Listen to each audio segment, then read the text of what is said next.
রেশমা, কে এসেছিল? আমার ভাইয়া ভাবি এসেছিল। আমি কি তোর পুরো খানদানের ঠিকা নিয়ে রেখেছি? কিছুদিন আগে তোর মা বাবা এসেছিল, আজকে আবার ভাইয়া ভাবি এসেছে। মানে যখন যার ইচ্ছা হচ্ছে চলে আসছে। আমি কি এখানে ফ্রিতে হোটেল খুলে রেখেছি? যা আমার জন্য এক গ্লাস পানি নিয়ে আয়। পানি। এইভাবে কেউ পানি আনে? তোর মা বাবা তোকে ভদ্রতা শেখায়নি? এই পানি তুই খা, আমি খাবো না। এত রাত হয়ে গেল এখনো বাড়ি ফিরলো না। নায়ক নাহি খলনায়ক মে।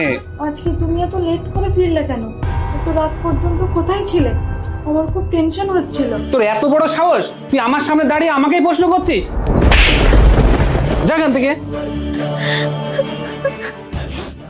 আপু, আপু, এ কি অবস্থা হয়েছে তোমার? আমি তোমাকে কতবার বলেছি তুমি তোমার হাজবেন্ডকে ডিভোর্স দিয়ে দাও। ও মানুষ না, জানোয়ার। খবরদার, তুই আমার স্বামীর সম্পর্কে একটা বাজে কথাও বলবি না। ও যেমনই হোক আমার স্বামী তো। ও আমাকে ভালোবাসে না তো কি হয়েছে? ওর উপর আমার পুরো ভরসা আছে। ও একদিন না একদিন ঠিক ভালো হয়ে যাবে। ও আমাকে অনেক ভালোবাসবে। সরি, আমার ভুল হয়ে গেছে। আর কোনোদিন তোমার সাথে খারাপ ব্যবহার করব না, আমাকে ক্ষমা করে দাও।